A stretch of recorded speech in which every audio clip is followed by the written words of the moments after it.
안녕하세요. 올랜도 킴입니다. 오늘 또 시험 분석과 더불어서 종목 분석해보는 시간을 갖도록 하겠습니다. 자, 하루 동안의 시장 한번 보겠습니다. 다우는 0.09% 하락했고, 나스닥이 0.24, 그다음 S&P 0.05, 그다음 러셀이 0.31%로서 좀 하락세가 있었죠. 자, 그럼에도 불구하고 뭐 큰 폭의 하락세는 없었고, 장 자체가 조금 일단 관망의 자세로서 느끼고 있는 그런 모양이 있다. 이렇게 보시면 되겠죠. 그래서 장 자체는 좀 반도체는 많이 하락을 했는데, 소프트웨어가 좀 올라가면서 좀 장의 좀 성질이 조금 바뀌고 있다. 이렇게 보시면 되겠죠. 이런 것들은 좀 좋은 현상이 나타나고 있다 이렇게 보시면 되겠습니다. 자, 하루 동안의 맵을 보시게 되면 조금 많이 올라왔던 종목들이 있죠. 아마존이나 이제 테슬라, 자, 그다음에 애플이라든지 마소 이런 것들, 즉 말해서 빅테크 중심으로 장이 조금 돌아 나갔다 이렇게 말씀드릴 수 있겠습니다. 어제 장에서 좀 많이 빠졌죠. 낙폭이 좀 과대됐습니다. 메타도 마찬가지고, 자, 구글하고 아마 지금 엔비디아는 조금 일단은 소폭 하락했는데 나머지 종목들은 거의 다가 상승했다. 자, 이렇게 보시면 되겠고, 그에 반해서 지금 이제 많이 하락했던 것이 반도체가 좀 많이 하락을 했죠. 많이 달렸기 때문에 그에 따른 좀 차익 매물이 나타나고 있다. 반도체 장비, 메모리 이런 것들이 거의 다가 하락했고, 그에 반해서 소프트 있죠. 소프트 이런 것들이 상승했습니다. 오라클 외에는 소프트 마소라든지 팔란티 이런 것들도 큰 폭의 상승했다. 그래서 이쪽 자금들이 조금은 쉬고 이쪽 자금들이 올라오고 있다. 이렇게 보시면 되겠죠. 그래서 많이 올라왔던 지금 반도체는 조금은 쉬는 가운데 있고, 지금 이제 많이 떨어졌던 종목들 중심으로 좀 매기가 돌면서 올라가고 있다. 자금이 좀 순환매가 되고 있다는 것은 그렇게 나쁜 것은 아닙니다. 자, 그 다음에 헬스케어 이런 것들도 좀 상승했고, 자, 그와 더불어서 인더스트리에 좀 많이 올라왔기 때문에 좀 쉬고 있고, 그래서 많이 올라왔던 종목들 쉬면서 나머지 종목들이 좀 달리고 있다. 이렇게 보시면 되겠죠. 특별히 유틸리티, 리얼 이스테이트 이런 것들, 즉 말해서 다우 중심으로 조금은 상승이 되고 있다. 그래서 크게 나쁘진 않다. 자, 이렇게 말씀드립니다. 자, 다음 러셀도 한번 보겠습니다. 러셀도 리밸런싱이 일어나면서 좀 바뀌고 있죠. 이쪽이 헬스케어입니다. 그래서 헬스케어 쪽이 좀 많이 올라왔고, 이때까지 많이 올라왔던 반도체 중심으로 좀 많이 내려가는 그런 모양이 있었죠. 이렇게 반도체 중심으로 좀 많이 내려갔다. 이렇게 보시면 크레도도 좀 많이 내려갔고, 자, 반대로 소프트웨어 이런 것들은 좀 많이 올라갔습니다. 그러니까 지금 많이 올라갔던 중심으로 좀 쉬고 있다. 인더스트리 분야 있죠. 이렇게 블룸 에너지 이런 것들 많이 갔던 종목들은 좀 쉬면서 많이 안 갔던 종목 파이낸셜이라든지 이런 것들이 거의다가 올라오고 있다. 파이낸셜 헬스케어 이런 쪽으로. 자, 그러니까 이런 것들도 좀 손바뀜이 일어나고 있다. 이렇게 보시면 되겠죠. 만약에 장이 안 좋다 이러면 다 빨간불이 돼야 됩니다. 자, 그런 게 아니기 때문에 아무래도 상당히 지금 이제 빨간 것보다는 파란 게 더 많죠. 그러면 장이 어느 정도 이쪽에 있는 자금들만 이쪽으로 움직이고 있다. 이렇게 보시면 되겠죠. 이게 장 자체가 완전히 망가진다. 그렇게 보지는 않고 있습니다. 자, S&P 500의 지수 한번 보겠습니다. 그나마 직전 저점 있죠. 자, 여기서 어느 정도 반등이 좀 나와줬다. 이렇게 말씀드릴 수 있겠고, 만약 여기를 깨지게 되면 주가는 좀 또 하락세가 있는데, 아직까지 그런 모양은 보이지가 않고 있고, 어느 정도 지금 이제 변동성이 많이 있다. 이렇게 보시면 되겠죠. 그래서 요런 렉탱글이 좀 되고 있다. 이렇게 보시면 되겠죠. 자, 그런 가운데 있고, 자, 올라와서 지금 기대용으로 이렇게 눕고 있다. 이렇게 보시면 되겠습니다. 그래서 어느 정도 왔다 갔다 하는 폭이 계속해서 연출이 된다. 이렇게 말씀드렸죠. 그런 것들이 아무리 다른 것보다는 7월 달에 있을 실적 발표 때까지 그런 모습을 보일 것으로 보여지고 있다. 이렇게 말씀드릴 수 있겠고, 자, 나스닥도 마찬가지입니다. 우리가 반도체는 조금 하락을 했지만은, 자, 그럼에도 불구하고 직전 저점은 조금은 지켜졌기 때문에 이런 또 바닥권에 있고, 그래서 천만다행이다. 이렇게 보시면 되겠고, 반면에 일단 다운은 계속해서 조금씩 달리고 있고, 자, 마찬가지로 러셀도 조금씩 달리고 있다. 그래서 큰 문제는 없었다. 이렇게 말씀드릴 수 있겠고, 자, 브렌트유 같은 경우는 지금 이제 72달러 정도 되고 있고, US 오일은 마찬가지로 70달러 깨졌습니다. 그래서 이런 것들이 좋으니까 아무래도 10년물 금리도 좀 많이 내려오면서 지금 4.37까지 내려왔다. 자, 이렇게 10년물 금리가 내려오니까 러셀이 좀 많이 달렸던 그런 모양이 있죠. 자, 그 전반적으로 나쁘진 않은 모양을 되고 있다. 이렇게 보시면 되겠고, 자, 오래간만에 지금 이제 달러 지수도 조금은 내려왔죠. 달러가 내려오니까 자, 골드가 조금은 계속해서 뛰고 있는 그런 입장이 있다. 이렇게 보시면 되겠고, 자, 그에 반해서 또 지금 이제 재패니스 엔도 약간 일단 줄어들고 있는데 그래도 아직 161엔까지 되고 있으니까 요런 것들 좀 체킹하시고, 아무래도 물가가 높으니까 요럴 수밖에 없다. 이렇게 보시면 되겠죠. 그러니까 전반적으로 나쁘지 않은데 비트코인 이런 것들이 상당히 아직까지는 회복을 하지 못하고 있다. 이렇게 보시면 되겠고, 자, 빅스 지수가 그나마 조금 내려왔습니다. 20 근처에 갔다가 18까지 내려왔다. 이렇게 보시면 되겠죠. 전반적으로 시장이 현재로서 모습 속에서는 조금 순환매가 일어나고 있고, 조금은 유동성 장세, 그 다음에 계속해서 왔다 갔다 하는 그런 변동성 장세가 계속해서 되고 있다. 그렇게 보시면 되겠습니다. 자, 그래서 반도체 지수 있죠. 반도체 지수하고 나스닥 지수 한번 보겠습니다. 그래서 여기 좀 조정받아야 되는 이유가 있는데, 자, 그걸 한번 보시게 되면 이게 많이 올라왔죠. 저점 대비해서 올라왔던 폭을 본 다음 올라갔던 것이 113%나 되고 있고, 자, 반면에 나스닥 같은 거 보시게 되면 올라갔던 나스닥 지수입니다. 올라갔던 폭을 보게 되면은 한 31% 올라갔습니다. 올라가기는 31% 올라갔는데 지금 이제 내려오는 폭을 본다면 고점 대비해서 내려왔던 폭이 있죠. 자, 그거 자체는 7%, 8%나 내려왔다. 30% 올라가고 한 8% 내려오고 있고 얘는 113% 올라가고 있고 내려왔던 폭을 본다면 이제 조금 내려오고 있죠. 그러니까 이제 한 10%, 9% 내려왔다. 이렇게 내려오는 폭은 똑같은데 올라간 폭이 워낙 많았으니까 조금은 쉬어갈 때다 이렇게 보시면 되겠습니다. 그래서 너무 많이 와서 얘는 조금은 쉬고 있다. 얘는 이미 쉬었고 자 그런 가운데 있기 때문에 조금 더 내려올 수도 있고 여기서 또 플렉시블하게 또 옆으로 누울 수도 있겠죠. 그래서 반도체가 조정받는 것은 현재로서는 당연하다 이렇게 보시면 되겠습니다. 자 먼저 유가와 관련된 소식 한번 보고 가겠습니다. 트럼프가 이야기했던 내용이 이란 공화국이 호르무즈 해협을 통과하는 선박들을 향해서 최소 4대의 편방향의 공격 드론을 발사했다 그렇게 말하고 있고 드론 한 대가 크고 값비싼 화물선에 갑판에 명중했다. 선박은 손상을 입었지만은 항해를 계속했다. 그렇게 말하고 있고 나머지 세 대는 우리가 격추했다. 그렇게 말하고 있죠. 명백히 우리의 정전협정을 어기는 어리석은 행위다. 이라고 말로 끝난다는 겁니다. 옛날 같았으면은 여기에다가 바로 침공하겠다. 뭐 그렇게 하는데 하지 않는다는 뜻이겠죠. 겁난다는 겁니다. 이제 인플레이션이 그런 가운데 있기 때문에 어쨌든 우리가 여기서 봐야 될 것은 그 유가가 그렇게 안 뛴다. 유가가 안 뛴다는 말은 금리가 그렇게 안 올라간다. 이렇게 보시면 되겠죠. 그게 일단은 우리 키포인트다. 이렇게 보시면 됩니다. 그래서 우리 트럼프를 통해서 알 수 있는 거는 결론적으로 지금은 금리 인상은 없다. 자, 그렇게 보시면 되겠습니다. 자, 우리가 하반기에 계속해서 봐야 될 것은 금리입니다. 그래서 트럼프가 어떤 식으로 생각하고 있는지도 봐야 되겠죠. 앞서 보셨듯이 계속해서 금리에 대해서 상당히 민감하게 반응하고 있는 것이 트럼프겠죠. 그래서 지금 인플레이션이 4%를 돌파했다는 겁니다. 그로 인해서 케빈 워시에 대해서 좀 압박이 완화되고 있다. 그렇게 말하고 있는데 물론 금리 인하를 계속해서 요구하는 가운데 있지만은 지난주에 금리를 동결로 한 결정에 대해서는 더 인내심을 가져야 한다는 신호를 보내고 있다. 옛날처럼 막 쪼고 있는 것은 아니다. 그렇게 보시면 되겠죠. 그래서 보좌관과 트럼프 모두 데이터를 다르게 해석하는 것은 아니다. 그렇게 말하고 있고 단지 일단 연준의 새로운 인물이 들어섰다는 점뿐이다. 백악관에서 그렇게 이야기를 하고 있고 지금 현재 어려운 물가지표 속에서 헤쳐나갈 수 있도록 정치적인 유예기간을 연장받고 있는 것이 워시다. 이렇게 보면 되겠죠. 그런 것들이 있기 때문에 아직까지 뭐 크게 일단은 이제 서둘러서 인하는 안 된다 하더라도 일단 동결만 한다 하더라도 주가는 올라가는 데는 큰 부담이 없다 이렇게 보시면 되겠죠. 자 다음 CDN에서 이야기하고 있는 내용을 보게 되면 기술주 비중을 좀 축소해야 된다. 인공지능 기술 분야에서 모두 다가 승자가 되기는 어렵다. 그렇게 말하고 있는데 자, 그 내용에 대해서 한번 살펴보겠습니다. 자 기술주 시장 자체가 그래서 불확실해지고 있어서 투자 비중을 좀 줄여야 된다. 그렇게 말하고 있고 그래서 비중 확대해서 시장 비중으로 하향 조정한다. 그렇게 말하고 있죠. 그래서 M7이라든지 M8 이런 기업들이 한 해 동안에 독특한 흐름을 보여왔는데 자 반도체 기업들의 실적은 계속해서 늘어났다. 그럼에도 불구하고 인공지능 기술 분야에서 모두 다가 승리할지는 좀 어렵다. 그 이야기를 하고 있죠. 예를 들어서 이런 거죠. 지금 현재 오픈 AI가 기업 공개를 내년으로 연기했다. 자 그렇게 이야기를 하고 있죠. 자 그렇다면 오픈 AI가 지금 IPO를 한다는 말은 주식을 발행한다는 이야기가 되겠죠. 주식을 발행해가지고 그 발행했던 돈을 가지고 다시금 반도체라든지 HBM이라든지 DRAM이라든지 이런 것들을 사는데 이런 것들이 내년으로 연기하다 보니까 돈이 안 들어오니까 얘들도 꺾이는 거 아니냐 그 이야기를 하고 있는 겁니다. 그래서 이것이 다 같이 잘 갈 수가 없다. 그 다음에 여기가 잘 된다고 해서 돈이 많이 들어와서 얘한테 갔는데 얘는 실적이 많이 늘어나겠죠. 돈이 들어왔으니까. 근데 얘가 항상 기술이 그렇게 빨리 발전해가지고 이익이라든지 이런 것들이 바로바로 일단 나타나기가 힘들지 않느냐. 자, 그래서 두 개 다 같이 가기는 힘들다. 그래서 기술주가 좀 꺾이는 거 아니겠는가. 그래서 소프트웨어 이런 것들이 주가는 계속해서 폭락되고 있다. 자, 그 이야기를 하고 있죠. 두 가지 다 가기는 힘들기 때문에 아무래도 좀 비중을 좀 줄여야 되는 거 아니겠는가. 그렇게 CD에서는 그렇게 이야기를 하고 있는데 물론 그런 게 맞는 말이죠. 근데 지금은 계속 이렇게 투자를 하면서 좀 우리가 지켜봐야 될 때, 이거 자체가 완전히 여기서 매출한 지 이게 하나도 안 나오면은 그게 문제가 되고 있겠지만은 조금씩은 늘어나고 있죠. 그런 가운데이기 때문에 조금의 시간을 더 봐야 된다. 이렇게 말씀드립니다. 그래서 이 선수가 이야기하고 있는 내용은 인공지능 관련 요소가 S&P 500의 기업의 실적을 계속해서 견인할 것이라는 점에는 의심의 여지가 없다. 단기적인 문제에 있어서는 이 분야의 강세가 인공지능 관련된 자본 지출에 대한 투자 수익률 ROI 이게 논쟁이 지금 계속해서 되고 있다는 거죠. 단기적으로 돈을 못 버니까 어떻게 될 거냐 그 이야기를 하고 있다는 겁니다. 그래서 월가가 호조로 보인 분위기를 마무리할 준비를 하는 가운데 나온 것으로 6월의 마지막 날이 되고 있다. 리밸런싱도 일어나고 있고 그런 것들이 되고 있죠. 그래서 전반적으로 봤을 때는 S&P 500 지수는 한 13% 정도 상승했다는 겁니다. 2분기 때 상당히 많이 상승했죠. 일단 많이 상승했기 때문에 좀 조정은 받을 수 있다. 그건 맞는 말인데 여기서부터 뭐 주가가 못 간다 이런 건 아니겠죠.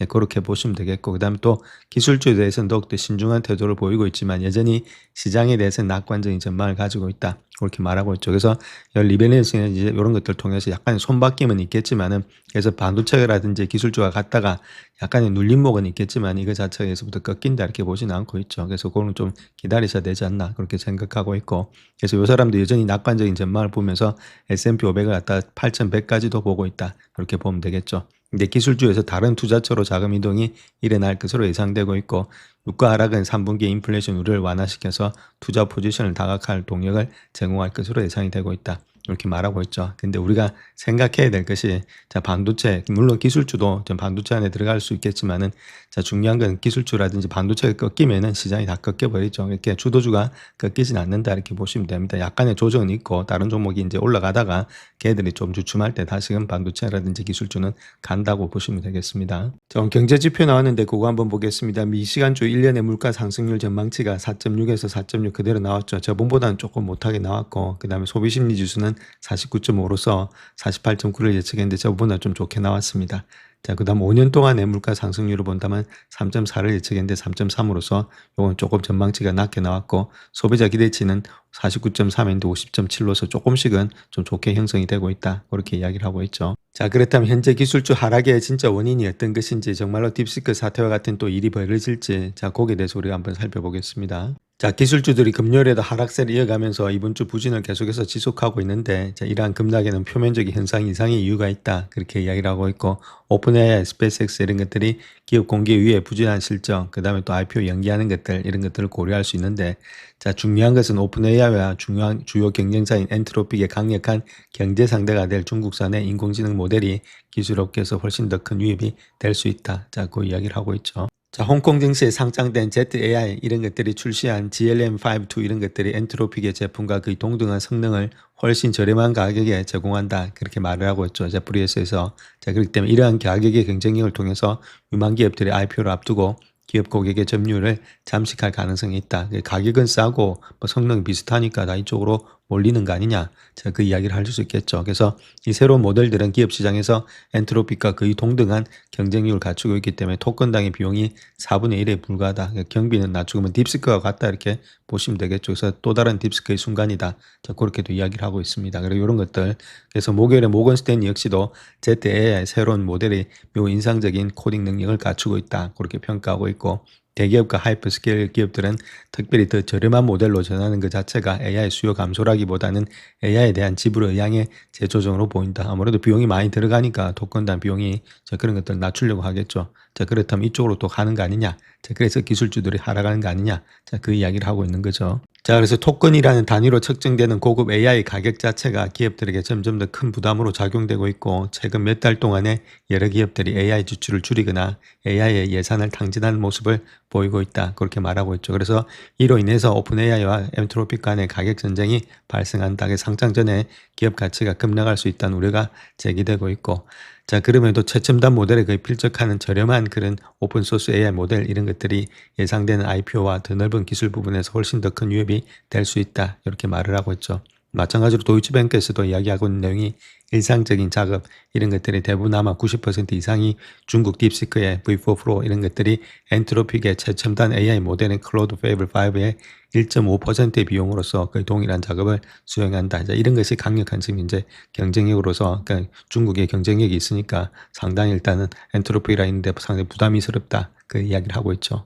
자, 그래서 제프리스도 마찬가지죠. ZAI의 새로운 모델이 최첨단 모델과 유사한 수준의 개인정보 보호 기능을 제공할 가능성이 높다. 그렇게 말하고 있고, 기업들이 AI 워크로드를 갖다가 클라우드 서비스 제공업체에서 자체 서버로 이전하도록 유도해서 AI 구축의 투자 방식의 변화를 가져올 수 있다. 이렇게 말을 하고 있고, 자, 모건 스탠리도 마찬가지죠. 수요 구성이 분명히 저비용 모델 쪽으로 이동하고 있다면 돈이 싼 대로 당연히 이동하겠죠. 비용을 줄여야 되니까. 그래서 저렴한 해외 AI 모델의 등장, 그 다음 오픈 AI가 IPO 계획을 갖다가 제고하고 있다는 소식, 이런 것들이 전해지면서 관련 주식을 뒷받침하는 천문학적인 규모의 인프라 투자 전망이 지나치게 낙관적일 수 있다는 우려가 제기되고 있다. 돈은 돈대로 들어가는데 정말로 일단 해봤자 이게 비슷하게 나오면 무슨 소용이 있냐. 딥시크하고 같은 생각이 들고 있다는 거겠죠. 그래서 마이크론 주가가 좀 하락했고 AMD, 인텔 이런 것들도 거의 다가 하락세를 보였다. 그 이야기를 하고 있는 거죠. 자, 월가는 다음 주에 기억에 남을 만한 상반기를 마감할 예정이 있는데 그렇다면 앞으로 어떻게 되는지 거기에 대해서 한번 살펴보겠습니다.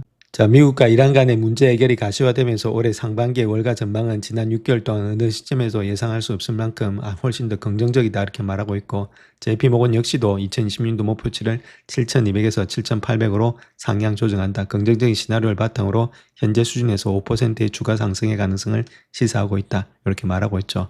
자, 다른 전문가들 역시도 낙관적인 입장을 보여주고 있는데 특별히 개인 소비 지출 PC 보고서에서 인플레이션이 약 3년 만에 최고치를 기록했음에도 불구하고 소비자 지출이 여전히 견조하다는 점도 확인시켜주고 있다. 그래서 미국 경제가 많은 사람들이 일회성으로 기대하는 에너지 가격의 급등을 흡수할 수 있음을 시사하고 있다. 그렇게 밝히고 있죠. 자, 그래서 주식시장 자체가 연말까지는 상당히 큰 폭으로 상승세를 이어갈 가능성이 매우 높다. 그렇게 말을 하고 있고, 자, 그렇다고 해서 투자자들의 주가가 일직선으로 상승할 것으로 예상해서는 안 된다. 그렇게 말하고 있죠. 자, 아무래도 다음 주에도 휴일로 인해서 거래량이 줄어들 것으로 예상이 되고 있고, 특별히 미국의 독립주년 250주년의 연휴가 있는 주말에는 시장의 변동성이 더 커질 수 있다. 그렇게 말하고 있죠. 또 월말이나 분기 말에는 포트폴리오를 재조정하는 펀드맨들의 움직임 또한 역시 시장의 변동성이 증가된다. 그러니까 주가가 가긴 가는데 변동성이 엄청나게 심하다. 그 이야기를 하고 있습니다. 자, 연휴 이에 시장도 아무래도 전망이 많이 엇갈린다 이렇게 말하고 있고 7월은 다우존스 지수와 S&P 500 지수에게는 3분기 중에서 가장 좋은 달이지만은 나스닥 지수에게는 최악의 4개월이 될 수 있다. 자, 그렇게 말하고 있죠. 그래서 최악의 4개월이 시작되는 날이기 때문에 아무래도 나스닥 좀 안 좋을 수도 있다. 자, 그렇게 이야기를 하고 있고 주식 거래자 연감에 따르면은 중간 선거가 있는 해에는 나스닥 지수가 평균 한 0.8% 하락을 했다. 또 그렇게도 이야기를 하고 있죠. 그래서 조정의 위험이 좀 높아지고 있다. 그렇게 이번 주에 고객들에게 뱅크 오브 아메리카에서 경고하고 있고 3분기 진입을 앞두고 위험 방어책을 갖다가 마련할 것을 촉구하고 있다. 이렇게 말하고 있죠. 그래서 투자자들의 현재 상황을 평가하면서 하반기에 예상되는 중간 선거를 앞두고 가장 큰 수익을 낸 종목들의 수익률을 일부 조정할 가능성이 있다. 그렇게 말하고 있죠. 그래서 어느 정도 익절할 필요가 있다. 그 이야기를 하고 있고 자, 많은 투자자들은 하반기에 기술주를 넘어서 다른 업종으로 상승세가 확산되기를 기대하고 있다. 그렇게 밝히고 있죠. 자, 또한 일부 투자자들은 하이퍼스케일러 기업들이 올해 들어서 보여준 놀라운 수익 성장을 지속할 수 있을지에 대한 확신이 더 커질 때까지는 이들 기업에 대해서 투자 비중을 좀 줄이고 있다 이렇게 말하고 있고 AI 혁신에 가장 취약한 소프트웨어 기업들은 확실한 승자를 가려내기 위한 분석 대상이 되고 있다. 그렇게도 이야기를 하고 있죠. 또한 반도체, 특별히 메모리 분야는 AI 관련된 투자의 가장 큰 수혜주로 남아있지만은 최근 몇 주 동안에 주가가 너무 빠르고 그렇게 가파르게 상승했을 가능성이 있기 때문에 더 나은 시점을 지금 기다리고 있다. 그렇게 말하고 있습니다. 그래서 지금 현재 웰스파고 같은 경우에는 만약에 자기가 투자 자금을 주식에 투자하려면 투자자라면은 조금만 더 인내심을 가지자 그렇게 말을 하고 있죠.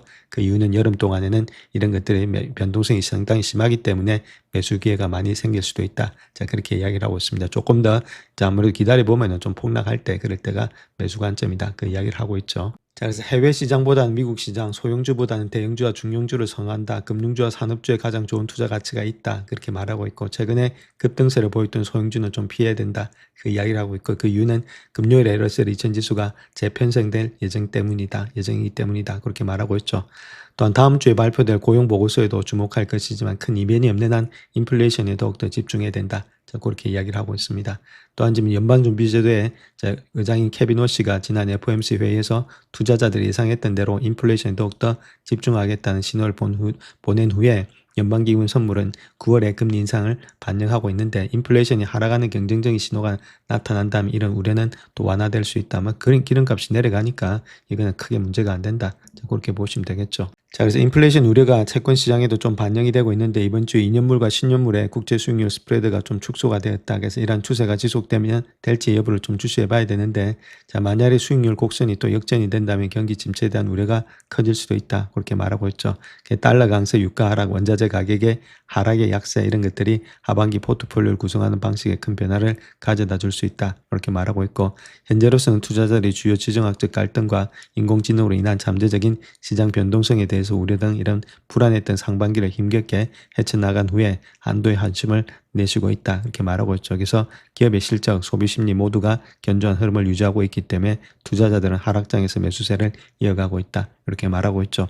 중요한 건 일단 기업의 실적에만 초점을 맞추시면은 경제는 그렇게 우리가 안 봐도 된다. 이렇게 말씀드립니다. 자, 다음에 S&P 500의 변동성 지표가 엇갈린 신호를 보내고 있기 때문에 강세론자와 약세론자 간의 힘겨루기가 벌어지고 있다. 이렇게 말하고 있고 풋옵션의 대량 매수가 경고 신호다. 그래서 하락세가 곧 시작될 거냐. 자, 거기에 대해서 한번 알아보겠습니다. 자, S&P 500 지수가 지금 이제 아무래도 장중에 변동성이 큰 흐름을 보여주고 있는데 7460 부근에서 저항을 좀 받고 있고 7530과 7600, 7620 구간에서도 저항이 되고 있다. 그렇게 말하고 있죠. 그래서 지지선이 7350 부근에서 7250, 7275 구간이 더욱더 강력한 지지선이 되고 있다. 이렇게 말하고 있죠. 그래서 이번 달에 저점은 높아지고 고점은 낮아지는 삼각형 패턴을 형성하고 있기 때문에 이는 급격한 돌파로 이어질 수 있는 패턴이 되고 있다.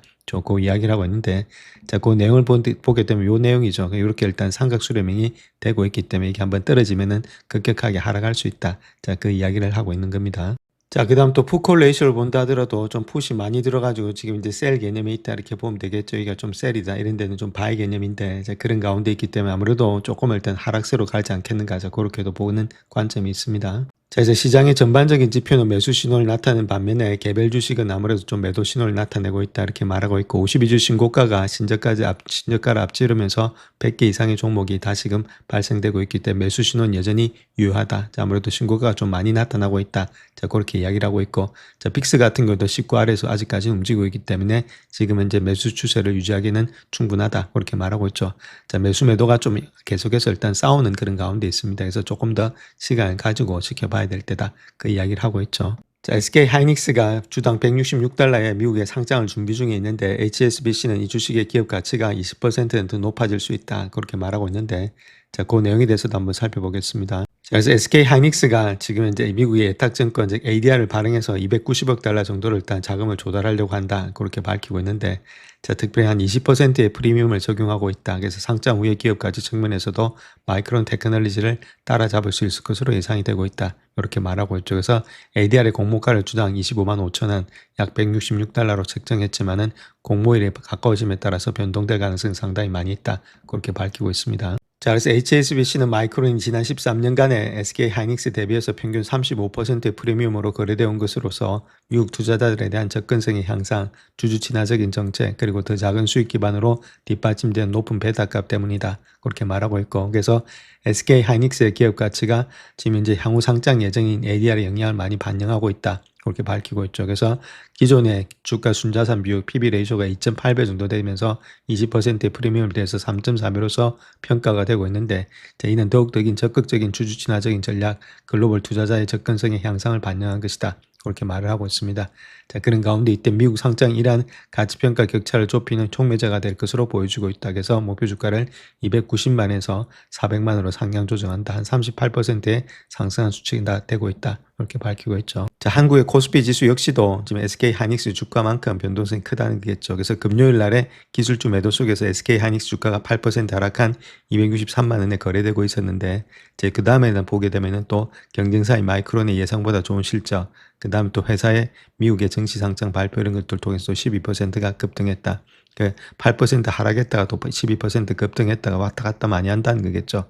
자, 거기다가 지금 이제 레버리지까지 있으니까 워낙 많이 왔다 갔다 많이 하고 있고, 그러니까 마이크론의 또 분기 실적이 인공지능 메모리 칩 시장의 공급 부족 현상이 지속될 것이라는 예상을 뒷받침하고 있다. 그래서 동종 메모리 칩 제조업체인 SK 하이닉스에는 또 긍정적인 신호가 되고 있다. 그렇게 말하고 있죠. 그래서 SK 하이닉스에게는 매우 긍정적인 신호가 되고 있는데, 역시나 정확히 같은 시장 역학에 따라서 노출되어 있기 때문이다. 이렇게 말하고 있죠. 3사죠. SK 하이닉스, 삼성전자, 마이크론. 그렇기 때문에 같이 일단은 지금 주가가 올라갈 가능성이 많이 있다. 자, 그 이야기를 하고 있습니다. 자, 그래서 SK 하이닉스 같은 경우에는 이번에 SEC에 제출한 서류에서 45조 4,500억 정도의 규모의 신주 1,779만 주를 발행할 계획이 있고 7월 10일 날에 상장을 시작한다. 날짜는 변경될 수 있다. 그렇게 말하고 있고, 이번에 ADR 상장을 통해서 투자자 기반이 좀 확대된다. 그래서 궁극적으로는 회사의 진정한 가치가 제대로 평가된다. 자, 그렇게 이야기를 하고 있죠.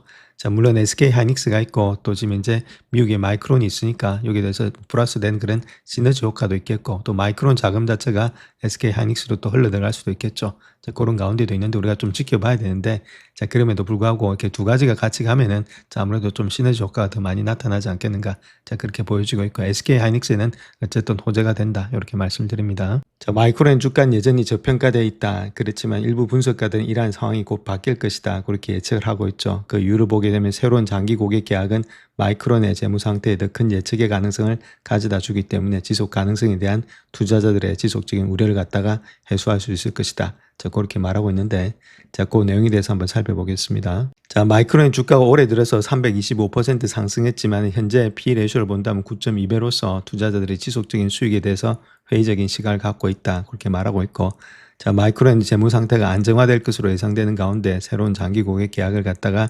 언급하면서 이것들이 주가가 재평가될 것으로 예측이 되고 있다. 그렇게 밝히고 있죠. 자, 마이크론의 주가 자체를 본다면 P 레이쇼가 9.2배에 거래되고 있죠. 그렇다면 2015년도 말에도 8.3배였다는 것은 그렇게 높지 않았다는 겁니다. 즉 말해서 주가 자체가 325%나 상승했지만은 배수가 안 높았다는 말은 이익만 많이 늘어났다. 그 이야기를 하고 있죠. 그래서 EPS의 추정치가 284%로서 거의 비슷한 수준이었다는 거겠죠.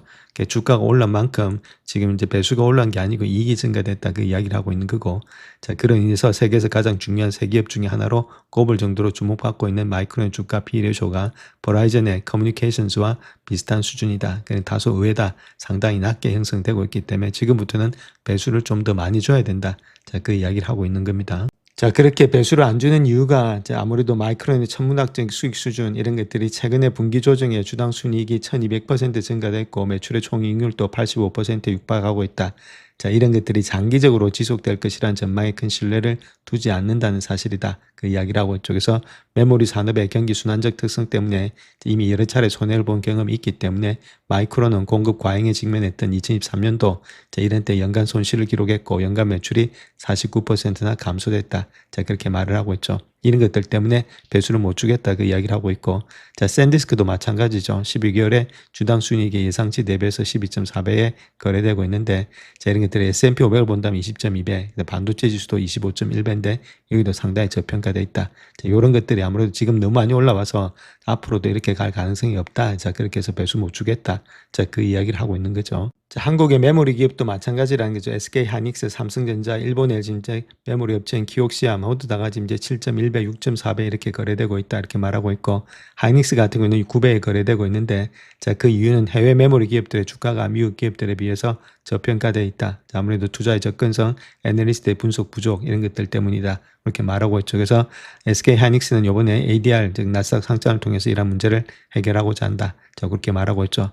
자, 반면에 스토리지 제공업체인 웨스턴 디지털, 그다음 시게이트 이런 것들은 지금 이제 37배, 37.2배, 자, 거의 다가 일단 좀 높게 형성이 되고 있다. 이렇게 말을 하고 있죠. 그런 가운데 있기 때문에 지금 너무 저평가되어 있다. 그 이야기를 하고 있습니다. 자, 그래서 밸류에이션 한번 비교해 볼 것 같으면 2015년도 말하고 지금 현재하고 밸류에이션을 볼 것 같으면 마이크론 일단 이제 그때가 8.3, 9.2 별로 안 올랐죠. 자, 삼성 역시도 더 많이 내려갔습니다. 그 이유는 더 내려갔다는 이야기는 아무래도 이익이 더 많이 증가됐다 그 이야기고 지금 이제 SK 하이닉스는 거의 비슷한 모양이 있고 그다음 키옥시아도 마찬가지로 좀 더 내려갔다. 이익이 그만큼 많이 늘어나고 있는 것들이 이런 것들이다 이렇게 보시면 되겠죠. 그다음 샌디스크도 마찬가지고 더욱더 내려갔고 자, 반면에 웨스턴이라든지 시게이트 이런 것들은 좀 배수가 높아졌다 이렇게 보시면 되겠죠. 그러니까 배수가 조금 더 주어졌다. 이익 대비해서 배수가 좀 많다. 자, 그 이야기를 하고 있습니다. 또한 일부 분석가들이 이야기하고 있는 내용은 사업 환경 덕분에 마이크론의 기업 가치가 상승할 가능성이 있다. 그렇게 말하고 있고 마이크론의 P 레이쇼 자체가 낮게 유지된 이유는 메모리 가격이 지나치게 높은 상태에서 시간이 지남에 따라서 수요와 공급의 균형이 맞춰지면서 가격이 폭락하거나 업계의 또 다른 공급 과잉의 시기가 도래할 수 있다는 우려 때문이다. 자, 그러나 지금 현재 마이크론과 샌디스크 자체는 재무성과를 더욱더 안정적이고 예측 가능하게 만들기 위한 조치를 취하고 있다 이렇게 말하고 있죠. 그래서 단기적인 극심한 수익 정대 가능성을 희생한 대신에 장기간에 걸쳐서 가격 하한선을 확보하는 그런 장기 고객 계약을 통해서 이루어지고 있다. 그렇게 말을 하고 있고 그래서 이런 것들이 마이크론 주식의 재평가를 예측하면서 주가 수익 비율이 더 높아질 수 있는 의미가 있다. 자, 그렇게 이야기를 하고 있죠. 그래서 또 다른 분석가에 따르게 되면은 30년 동안에 반도체 분야를 다뤄왔기 때문에 이러한 유행의 계약에 대해서 투자자들의 회의적인 시각에 공감을 한다. 그럼에도 불구하고 최저 가격이 상당히 낮게 설정되어 있다.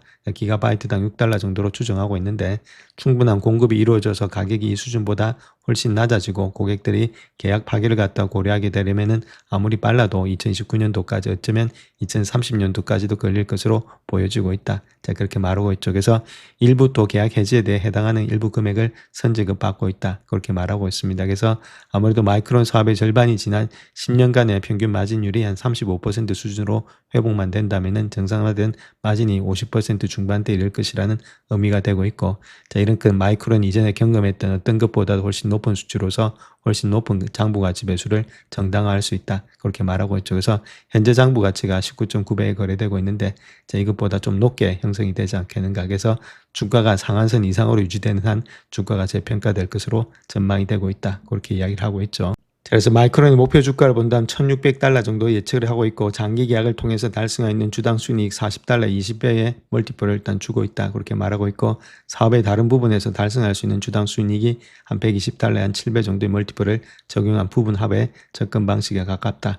그렇게 말하고 있습니다. 그래서 한 1,500에서 1,600 정도가 적정한 가격이 되지 않겠나, 그렇게 보고들이 있죠. 자, 다음 골드만삭스에서 이야기하고 있는 내용인데, 사모펀드들이 이 분야에 상당한 자금을 투자할 가능성이 있다. 그렇게 말하고 있는데 그 내용에 대해서 한번 살펴보겠습니다. 자, 골드만삭스에 따르게 되면 신용시장의 참여자들은 소프트웨어 부분 기업들의 채무 불이행으로부터 회복 가능성을 과소평가하고 있다. 그래서 민간 신용 또한 중요한 역할을 하고 있는데, 자, 해당 업체들은 레버리지 금융 투자자들의 기존의 소프트웨어 비즈니스 모델에 대해서 AI 관련된 파괴적 위험에 주목해왔고, 또한 최고 기업 가치, 낮은 금리 시기에 형성된 일부 신용 자본 구조는 적정 규모로서 좀 조정될 필요가 있다. 그 이야기를 하고 있죠. 그래서 많은 시장 참여자들은 소프트웨어 기업의 재무 불이행 시 회수율이 낮을 것으로 예상은 하고 있지만은, 그러한 견해는 좀 지나치게 단순하고 부정적이다. 그렇게 말을 하고 있죠. 그래서 기존 엑스포저에도 불구하고 사모펀드는 잠재적인 금융시장 혼란에 대응해서 상당한 규모의 미사용 자금을 활용할 여지가 있다. 그렇기 때문에 크게 문제된 것은 아니다. 그 이야기를 하고 있죠.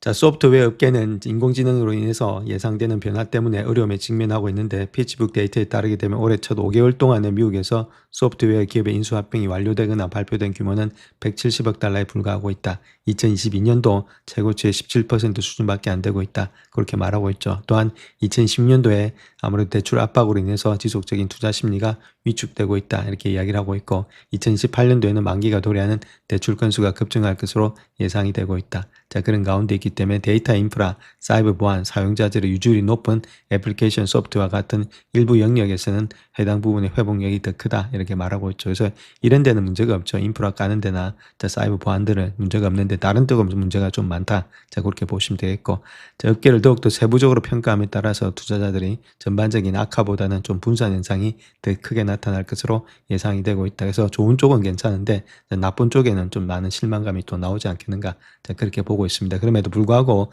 자, 돈들이 준비되어 있기 때문에 그렇게 큰 폭으로 이것 때문에 시장에 압박이 일어나서 하락한다. 그렇게 보지는 않고 있습니다. 자, 또한 올해 소형주가 좀 강세를 보이고 있는데, 월스트리트에 주목하는 몇 가지 소형주를 갖다 소개한다. 이렇게 말하고 있는데, 이 종목들 한번 알아보는 시간 갖도록 하겠습니다. 자, 투자은행에 따르게 되면 두 가지의 투자은행이죠. 그래서 소형주가 30년 만에 최고의 실적을 기록할 전망이 많다. 그래서 이러한 상승세를 활용해서 여러 소형기업의 주식을 매수해야 된다. 자, 그렇게 말하고 있는데, 자, 뱅크 오브 아메리카 TD 코인이 말하고 있는 헬스케어, 기술, 그 다음에 소매, 바이오테크 이런 여러 가지 산업 분야에서 소형주 목록을 작성해서 주식이 상승을 볼 것으로 전망되고 있는데, 자, 그 중에 하나가 프레시팻이라든지 옴니셉이라 있다. 이렇게 말하고 있죠. 그래서 보통 2억 5천만 대에서 $20억 사이가 되고 있는 것이 소형주의 시가총액이다. 근데 좀 $20억 정도 이렇게 시총이 좀 높은 것들은 좀 더 안전하다. 자, 그렇게 보시면 됩니다. 자, 그래서 그런 주식들은 이런 것들이 있는데, 그래서 프레시팻 이런 것들이 있죠. 이게 2.6 빌리언 정도 되고 있고, 마켓 자체가 그다음 옴니셀링 1.8 정도 되고 있고, 그다음에 볼드윈 인슈런스도 1.8 정도 되고 있다. 이렇게 보시면 되겠죠. 그래서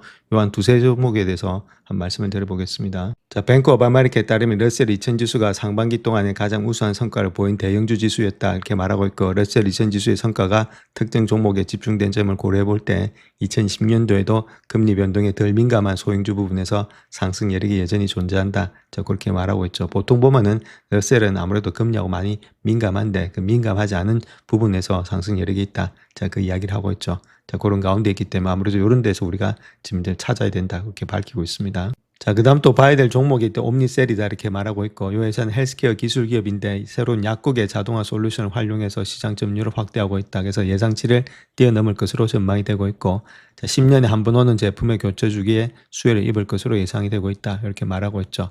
자, 그럼에도 불구하고 예약 증가세가 둔화하면서 시장이 이러한 잠재력을 좀 과소평가하고 있는 것으로 보여지고 있다. 자, 그렇게 말하고 있는데, 새로운 자동약품 분배기인 타이탄 XT, 그 다음 클라우드의 분석 플랫폼인 옴니스피어스를 갖다가 출시를 했다. 이 두 가지 모두 지금 현재 수익 전망치를 상향 조정할 것으로 예상이 되고 있다. 그래서 목표 주가를 70달러로 일단 제시하고 있는데, 자, 아무래도 종가 대비해서 한 77%, 70%의 상승 여력이 있다. 그렇게 밝히고 있죠. 영상을 끝까지 시청해 주셔서 감사합니다. 영상이 도움이 되셨다면 구독과 좋아요 부탁드립니다. 감사합니다.